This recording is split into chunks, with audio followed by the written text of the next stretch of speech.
ज्ञान और गोविंद पार्टनर हैं इन द रेशियो 3:2। उन्होंने गंगा को पार्टनर बनाया 1/4 शेयर के लिए। और गंगा जो है वो प्रीमियम फॉर गुडविल लेकर आया है ₹20,000, जिसमें से उसने ₹12,000 दे दिए गोविंद को और ₹8,000 दे दिए ज्ञान को। आपको बताना है कि ज्ञान और गोविंद और साथ के साथ गंगा, इन तीनों का नया प्रॉफिट शेयरिंग रेशियो क्या होगा, इतनी इंफॉर्मेशन के बेसिस पे। ठीक है बच्चों। तो बच्चों, नया प्रॉफिट शेयरिंग रेशियो निकालने से पहले आइए पूरे फर्म की गुडविल निकाल लेते हैं कि वो कितनी है। उसके लिए जो हमें गंगा के हिस्से की गुडविल दे रखी है उसको गंगा के शेयर के रेसिप्रोकल से मल्टीप्लाई कर दीजिए, आपको पूरे फर्म की गुडविल मिल जाएगी। यानी कि जो गंगा है उसके हिस्से की गुडविल है 20,000 और उसका शेयर था 1/4, जिसका रेसिप्रोकल हो जाएगा 4/1। तो पूरे फर्म की गुडविल आ गई है 80,000। क्लियर बच्चों। अब ज्ञान ने कितना सेक्रीफाइस किया है उसको भी हम गुडविल की हेल्प से निकाल सकते हैं। जितना अमाउंट हमने ज्ञान को क्रेडिट किया है फॉर गुडविल, उसको फर्म की गुडविल से डिवाइड कर दीजिए। ये आ जाएगा 1/10। क्लियर बच्चों। ऐसे ही गोविंद ने कितना सेक्रीफाइस किया है, उसके लिए भी जितना अमाउंट उसको क्रेडिट किया गया है फॉर गुडविल, उस अमाउंट को डिवाइड कर दीजिए विद फर्म्स गुडविल, जो कि है ₹80,000। ठीक है बच्चों।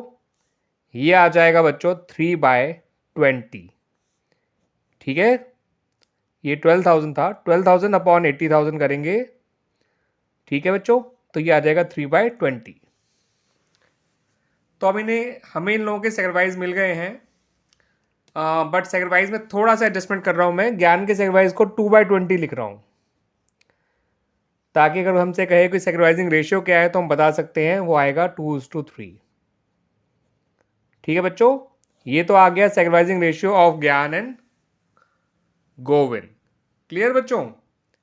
अब आ जाते हैं नए शेयर पे, क्योंकि हमें निकालना है नया प्रॉफिट शेयरिंग रेशियो। उसके लिए हमें पार्टनर्स का नया शेयर पता होना चाहिए। तो आइए पार्टनर्स का नया शेयर ढूंढ लेते हैं। तो बच्चों, ज्ञान का नया शेयर निकालने के लिए उसके पुराने शेयर में से उसके सेक्रीफाइस को माइनस कर दो। उसका पुराना शेयर है 3/5 और उसका सेक्रीफाइस जो है उसको माइनस करना है नया शेयर निकालने के लिए। इसका सेक्रीफाइस है 2/20।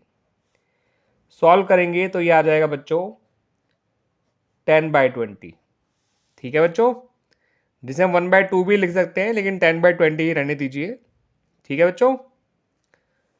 गोविंद का नया शेयर निकालने के लिए उसके पुराने शेयर में से उसके सेक्रीफाइस को माइनस कर दीजिए, जो कि है 3/20। ये आ जाएगा बच्चों 5/20। अब इसे हम 1/4 लिख सकते हैं, लेकिन 5/20 ही रहने दीजिएगा। ठीक है, डिनोमिनेटर सेम रहना ज़रूरी होता है नया रेशियो निकालने के लिए। नए शेयर का डिनोमिनेटर सेम रहना बहुत ज़रूरी है। ठीक है बच्चों। तो गंगा का जो नया शेयर है वो है 1/4। इसे भी थोड़ा रीएडजस्ट कर लीजिए। इसके डिनोमिनेटर को भी 20 बना लीजिए। उसके लिए ऊपर नीचे 5 से मल्टीप्लाई कर लीजिए। ये हो जाएगा 5/20। तो गंगा का नया शेयर, गंगा तो ये है, ज्ञान का नया शेयर 10/20, गोविंद का नया शेयर 5/20 और गंगा का नया शेयर 5/20। तो सबका नया रेशियो आ गया 10:5:5, जिसे हम और छोटे तौर पे लिखें तो 2:1:1। तो ये नया प्रॉफिट शेयरिंग रेशियो आ गया ज्ञान गोविंद और गंगा का। क्लियर बच्चों। और इस तरह से हमारा ये सॉल्यूशन कंप्लीट हो गया। उम्मीद करता हूं कि आपको ये सॉल्यूशन अच्छी तरह समझ में आया होगा बच्चों।